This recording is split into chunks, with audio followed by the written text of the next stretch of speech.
ඉතින් මං කියන්නේ අනික අයටත් මේ බෙහෙතකට වැඩිය වටිනවා මේ තමන්ගේ දන්න දේ. වැටෙන් කරන්න පුළුවන් හැම වැඩක්ම කරන්න ජීවත් වෙන්නක.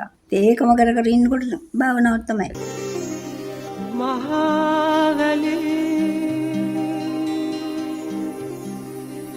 මහවැලි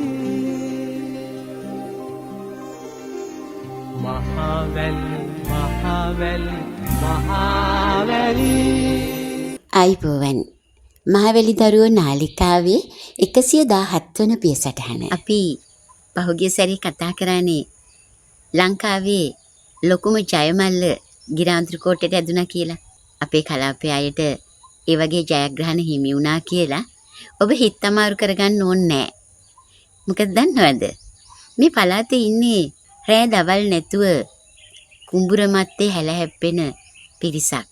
ඔවුන් මේ විදිහට වැඩ කළොත් තමයි අනික් අයට බත් කන්න පුළුවන් වෙන්නේ. ඉතින් ඒ වගේ බොහොම දුෂ්කරතාවලට මැදි වුණු පිරිසක් තමයි මහවැලි කලාපවල ඉන්නේ.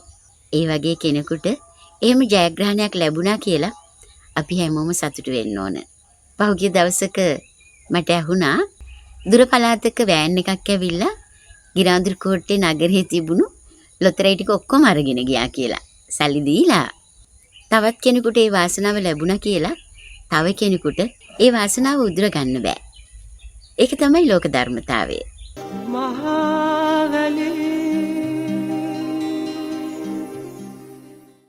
වාසනාව කියන දේ අපිට උපතින්ම ලැබෙනවා.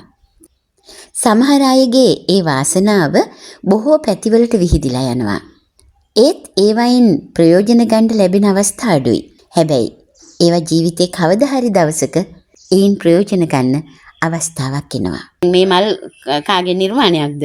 මේවන දේවන දැන් මං හැදුවේ. ඒදුවට ඉතින් මේක කාගේ හරි නිර්මාණයක් වෙන්න ඇති.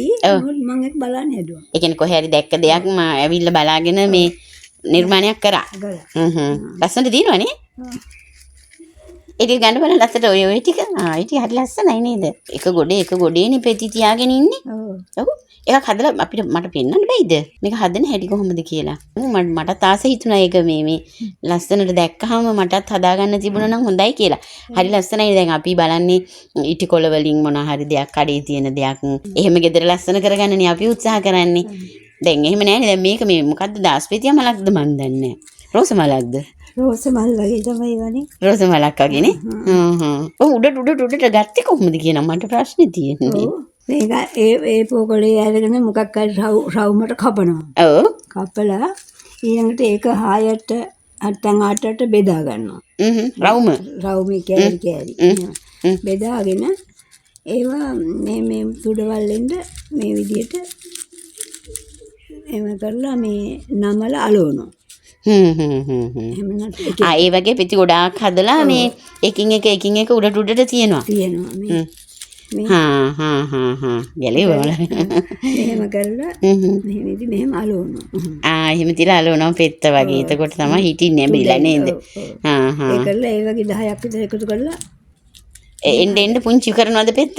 රවුම පුංචි කරගන්නවනේ. ඒනෝට රවුම පුංචි කරනවා. ඉතින් ගෙදර ලස්සන කරගන්නේ ඕව වගේ. ඔව්. දැන් මේක යටත් එකක් තියලා තියෙනවනේ. සමහර අයට තියෙනවා තමයි මේ වගේ මොන හරි දෙයක් දැක්කහම මේ ඒ දේ මේ ඒ තිබ්බට වඩා දැක්කට වඩා ලස්සනට කරන්න පුළුවන්. ඒ වගේ හැකියාවක් තියෙනවා. ඔව් හැකියාව තියෙනවා. ඒතර ඇඳුම්ගේම මහන්න උත්සාහ කරේ නැද්ද? ඒවත් ඉතින් මගේ ඒවා මහගන්නේ මම. ඔව්. ඒ කියන්නේ කොහේ හරි ගිහින් ඉගෙනගෙන හරි මේ නෙමෙයිද? ඒත් නෙමෙයි. ඉතින් මම ඉස්කෝලෙන් අස්සුනාට පස්සේ ඉතින් මට ඒ හැකියාව ආවා කොහොම හරි කරගන්න. කළා මම. ඒ කියන්නේ මේ ඇඳුමක් මේ තියෙන ඇඳුමක් ලිහලා බලලා එහෙම නෙමෙයි. මගේ ගානට කපලා අරගෙන මම මහගන්නවා. දැන් හිතලා මෙහෙම තිබ්බොත් මෙහෙම වෙයි කියලා. ඒතර ඒ ගානට හිටිනවද ඉතින්? හිටිනවා ඉතින්. ඒ ඊට කාලෙන් කාලෙට ඉතින් ඒ වෙනස් වෙන ස්ටාර්ට් කරලා වැඩි කරලා. ඒ කියන්නේ මොස්තර. ඔව්. මොස්තර අඩු වැඩි කරලා ලස්සන කරලා ගන්නවා. දැන් ඔය අන්දින ඇඳුමුත් එහෙම මහගත්තේවද? මහගත්තා. නම කිව්වේ නෑනේ අපි. ලීලා ඒකනායක. දැන් ලීලා ඒකනායක කිව්වම දැනට නම් ඉන්නේ මෛත්‍රිකම තමයි. CTC අලුත්තරම පැත්තේ. ආයේ ඉඳලා තමයි ඊට පස්සේ දුවගේ ගෙදරට ආවේ. දැන් අපි මේ ওই මල් හදන හැටි කවුරු හරි මට මේක ලස්සනයි කියලා දෙන්න කිව්වොත් එහෙම කියලා දෙන්න පුළුවන්ද? ඒක නම් පුළුවන් සාමාන්‍යයෙන් ඉතින් මම දැකපු දේ කරපු දේ කියලා දෙන්න පුළුවන්. දැන් මේ චිත්‍ර මේ ඔබතුමිය අඳපුවාද? ඔව් මං අඳිනේව තමයි. ඔය වගේ මල් මෝස්තර කඩවල වලක් තියෙනවනේ විකුණන්න print කරලා මේ වගේ දේවල් ඔය මොනවද කොට්ට උරේකට මහන්න මේ ඒ වගේ කියලා තියෙනවා කඩවල වල. අපි ඒව ගෙනල්ලා ඒ කුඩින් ටිෂු කොලයක් තියාගෙන එහෙමනේ. ඔව්. ඊට මෙවුවා මං හිතලා අඳින්නේ. ඔව්. ඔය කුරුල්ලෝ කුරුල්ල ජෝඩුවක් ගිරවුමත් නෙවෙයි. ගිරව් නෙමෙයි කුරුල්ලෝ ජෝඩුවක්. ඒ කියන්නේ පොඩි ළමයින්ගේ ඇඳුම් වලට එතකොට කොට්ට උර වලට එහෙම.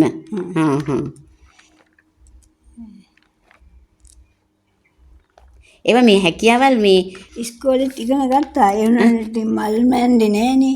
ගෙදර නතර වුණාට පස්සේ මම කරනවා. වෙන මොනවද චිත්‍ර ඇන්දේ? රූප එහෙම අඳින්න මිනිස් රූප එහෙම අරවම අඳින්න පුළුවන්ද? ඒවත් ඉතින් එච්චරම නම් බෑ. ඒ වුණාට ඉතින් ඕනේ වුණොත් කියලා කවුට හරි ඕනේ කිව්වොත් ඉස්කෝලෙන් කාලේ එහෙම අඳලා දෙනවා මම. ඉස්කෝල වලට තමයි වැඩිපුර යන්නේ. දැන් ගොතන්න කොහෙන් හරි ඉගෙන ගත්තද? මං කොහෙන්වත් ඉගෙනගෙන නෙවෙයි. එහෙනම් මං ගොතපුවා බලාගෙන.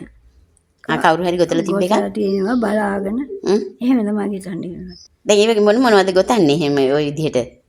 ඉතින් හැපේන කාලේ නම් ගෙතුවා ඔය වූල් টොප් මේ බේබි සෙට් අරවම ඒව හැම ගෙතුවා. හැට් කියන්නේ ජර්සි ජර්සිත් ගෙතුවා. හැට් කියන්නේ මේ සාමාන්‍යයෙන් ග්ලව්ස් ඒව හැම ගෙතුවා. එහෙමද? දැන් ඉතින් හැපේන දින්න මං නවත්තලා තියෙන්නේ. එහෙමද? දැන් වයස කීයද? දැන් 77යි. 77යි. තාම තියුණට මේ වැඩ කරනව නේද? ඔව් වැඩ ගෙදර වැඩක් කරගන්නවා. ඉතින් මේවත් කරනවා මං නිකන් ඉන්නේ නිකන් ඉන්නත් බෑ මට. ඔව්. ඒකයි ඉතින් කොහොමම නිකන් ඉඳන් නිකන් හොඩිසෙට වගේ තමයි කරන්නේ. දැන් ඇස් පේන අඩුයිද? අඩුයිනේ. පේනවා අඩුයි. ඉතින් හොඩිසෙට වගේ ඔය කරනවා. ආසාවට. ඔව් දැන් කවුරු හරි කියලා දෙන්න එහෙම කියලාකෝ දැන් ඉස්සර වගේ ඌව දැන් නෑනේ. නේද? ඉස්සර නම් මට මතකයි ඔය පොඩි ළමයින්ගේ ඇඳුම් වලට රේන්ද ගෙතුවා අම්මලානේ. ඒ වගේ දැන් නෑනේ. දැන් හැමදේම කඩෙන්නේ ගන්නේ. ඉතින් මට කියලා දෙන්න කිව්වත් දැන් පේන්නේ නැති හින්දා මම වැඩි ගන්නේ මුලදි කියලා දුන්නා. දැන් ඒකට මම ලොකුටුවටත් මම මේ ළඟට කියලා දුන්නා. එහෙම එක්කෙනෙකුට වගේ වුණත් එහෙම කියලා දෙන්න පුළුවන් මෙහෙම කරන්න කියලා. නේ එහෙම ඒ දැන් මට බෑම කියලා හිත මේ කරන්න. ඒ මොකද මේ පේන්නෙම නෑ. නිකන් වැරදිනේ කියලා දෙන්න වෙන්නේ. මේ හරියට කරන්න බෑ. ඒ ඔකට එච්චර ලොකු දෙයක් ඕනේ නෑ නේද? රේන්ද කට්ටයි වූල් ටිකයි. වූල් හරි නූල් හරි. ඔව්. නූලෙන් අමාරුයිද නූල් චූටි? නූල චූටිනේ. වූල් වලින් තමයි මේක කරන්නේ. ලේසි. දැන් ඔය මොකක්ද හදන්න උතන? මේක ඉතින් මම රවුන්ඩ් මේසයකට දාන්න. මේසෙද්දා. රවුන්ඩ් මේසයකට දාන්න. රවුන්ඩ් මේසයකට. චිත්‍ර අඳින්නත් පුළුවන්. ඔය නිකන් ඉන්න ගමන් මම ඉතින් ඔය හිතේ සතුට වගේ කරනවා. සතුටට වගේ? මේ කවුද උදව් කරන්නේ? කවුරු හරි උදව් කරනවද නැත්තම්? නෑ ඉතින් උදව් කරන්නේ නෑ. ඉතින් කට්ටිය නැති වෙලාවට තමයි මගේ සාතනියට ඔය ගන්නේ ඔය කරන්නේ. කම්මැලිකමට. චිත්‍ර අඳින එක කොහොමද ඉගෙන ගත්තේ? ඒක නම් ඉස්කෝලේ යනකොට ඉගෙන ගත්තා. ඔව්. ඒ කියන්නේ ඉස්කෝලේ චිත්‍ර විෂයක් විදිහට කරාද? කොහෙද ඉස්කෝලේ ගියේ? මං ගියේ මලියදේව බාලිකා විද්‍යාලය. කොහෙද කෑගල්ලේ? කෑගල්ලේ. ඊට පස්සේ විවාහ වෙලා තමයි මෙහෙට ආවේ නේ. දැන් ගොඩක් වෙලාවට ගොඩක් අය කරන්නේ මේ ටිකක් අර අසල්වාසින් එක්ක කතා බහට යන්න, තමන්ගේ ගෙදර වැඩි වුණාම එක්ක රූපවාහිනිය බලන්න, ඒ වගේ දේවල් නේ කරන්නේ. ඉතින් මට එහෙම මේ ඒ වෙලාව මේවට යොදවන්නේ හොඳයි කියලා මම ඉස්සරින් නම් හිතන්නේ. එහෙම ගෙවල් ගානේ යන්න දෙවන්නේ මම. කතා බහ කරනවා නමුත් ප්‍රමාණයකට. ඒ මුණ ගැහිච්ච වෙලාවට කතා කරනවා අනික් වෙලාවට මගේ වැඩ. පවුලේ තොරතුරු කොහොමද? මහත්තයයි දුවල පුතාලා බෙල්ලලා කට්ටිය වෙන්නේ දැන් ඉන්නේ පොඩි දුව ළඟ. පොඩි දුවගේ ගෙදර. දැන් ඒ ගෙදර ඉන්න ගමන් කම්මැලිකමට මේ නිකන් ඉන්නේ නෑ මොනවා හරි දේවල් කරනවා. ඔව් ඉතින් දුවත් නැති ඉන්නේ පොඩි දෙන්නගේ වැඩ ටික කරලා. ඔව්. තියෙන වැඩත් ඉතින් අතුපුතු කරලා ඉතින් මම ඒ තියෙන වෙලාවේ මේවා කරනවා. ඒතර දැන් මේ කොට්ට වගේක් මම දැක්කා. ඒකත් ගන්නකො බලන්න. දැන් මේවට මේ කොහෙන්ද චිත්‍ර? පින්සලට තින්ත ටික ගත්තා නම් මට එනවා අඳින්න ක්‍රමේ. එහෙමද? මම ඒ ක්‍රමේ තමයි අඳින්නේ. තමන්ගේ හිතෙන් ඇඳ ගන්නවා. හිතෙන් චිත්‍රය අඳිනවා. ඒ අඳින්න ඕනේ. මේක නිකන් ඇවිල්ලා පේනවා වගේ වෙනවා. එහෙමද? එතකොට මං ඒ ඔස්සේ ගිහින් වඳිනවා. හා හා. ඒක කීපයක්ම තියෙනවා එහෙම කරපුවානේ. ඔව්වත් ටික කරා ඉතින්. ගෙදර ලස්සන කරන්න ඉතින් තමන්ගෙම අතෙන් නිර්මාණය කරපු දෙයක් තියෙනවා නම් ඒක වඩා වටිනවනේ නේද?